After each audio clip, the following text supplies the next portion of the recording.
Quan arriba la tardor, al barri d'Horta arriba també la parada de castanyes a la cantonada del carrer de Tajo amb el passeig de Maragall. Fa uns 30 anys que hi és i en fa 15 que la regenta la mateixa família de veïns de la zona. Normalment comencem a meitat d'octubre. Aquest any ha sigut més tard per això del Covid i els dies que n'hi ha molta feina són el dia 1, el dia 31. En aquests dies, expliquen, hi ha cues que arriben i sobrepassen la cantonada durant tota la jornada. La resta vas tirant, vas fent.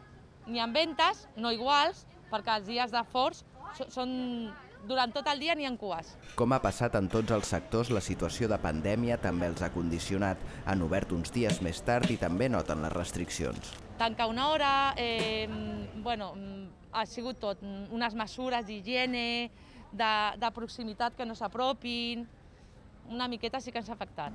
Curiosament, Horta-Guinardó és el districte amb menys parades de castanyes. Només n'hi ha aquesta, sí que n'hi ha d'altres relativament properes en altres districtes. Ells expliquen que un dels seus reclams principals són els moniatos, que els fan en forn de llenya. Els fan al forn elèctric i nosaltres no.